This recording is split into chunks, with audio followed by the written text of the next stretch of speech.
Hi, I'm Linda and welcome to Cascade Farms. I want to share a wonderful success story that's happened here on this land over the last 32 years. This property, as you can see, is an oak madrone woodland plant community full of acorns and leaves, but it didn't always look this way.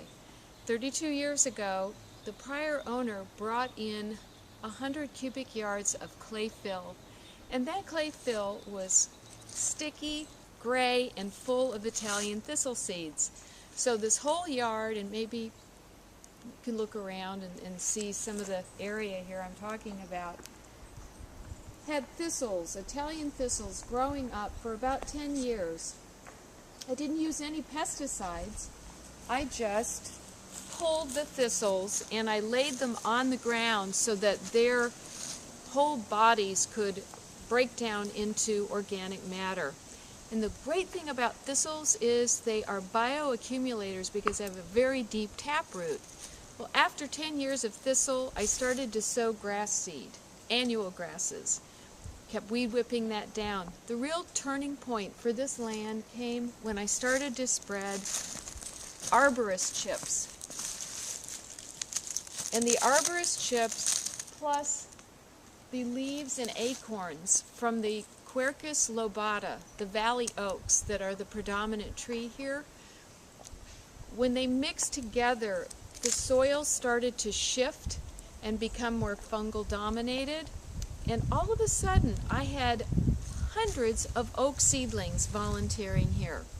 And I knew I'd hit a real tipping point when I saw I have 3 madrones that have volunteered here.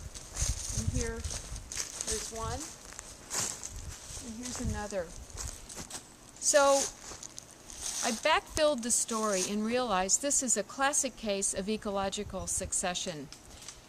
In secondary succession in any ecosystem, when there's a disturbance, when the environmental conditions change, say a farmstead is abandoned, or in this case, all this fill was brought into the land, it changes the plant community. It favors one species over another.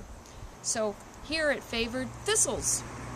But over time, from the thistles to the annual grasses, to the shrubs, to more short-lived trees, to more longer-lived trees, which is your climax forest, your climax plant community, which is very stable, the soil changes with the plant types, and I really help change the plant community by making the soil more fungally dominated using wood chips.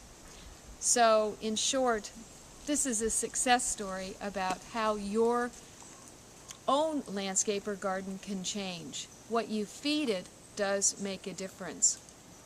Call me if you would like to talk about it further, but right now let's go into the garden. I want to show you a little tip I learned from Dr. Don Booth at the Bartlett Research Labs.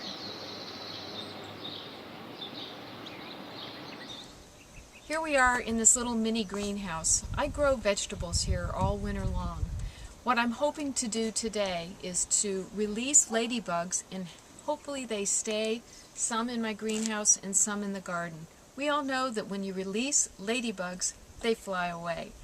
Well, I learned a tip from Dr. Don Booth at the Bartlett Research Labs in North Carolina this September when I had the pleasure of visiting their arboretum and labs. And this is what Dr. Booth says to do. First, normally you would do this when you have actual aphids in place. We don't, but we're going to trick the ladybugs by sprinkling Sprite, no caffeine, on some of these plants.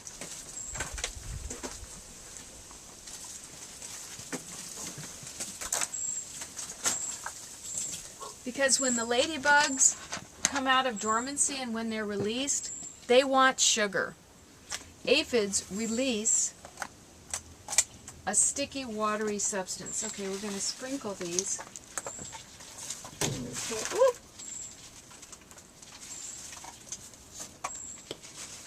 And actually, I'm going to let the rest of these ladybugs come out. And we're just, oh, look at them, they're going right for the sugar.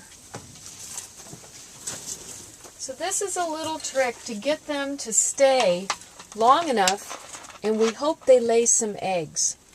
Ideally, you can attract ladybugs to your garden by having a whole host of plants that provide pollen and nectar, and even some plants where you let the aphids stay so they're food for the ladybugs. But this is what we're going to see, how this works. And they seem quite happy. I'm going to close the door, and they are not flying away. So a couple minutes later, let's come back and see how our ladybugs are doing. Oh, they aren't flying away. They're drinking Sprite, and they're on the plants. Look at them. They are not leaving. They are hanging out. So they think there are aphids in here. And I'm sorry to have tricked you, but I sure do hope you're going to lay some eggs and decide to overwinter at Cascade Farms. Wow, this is a thrill. They're not going anywhere. So that was one bottle of caffeine-free Sprite. They don't like caffeine. Hope this helped you in your garden. So how do we apply the concept of ecological succession in your landscape? Well, think about it this way.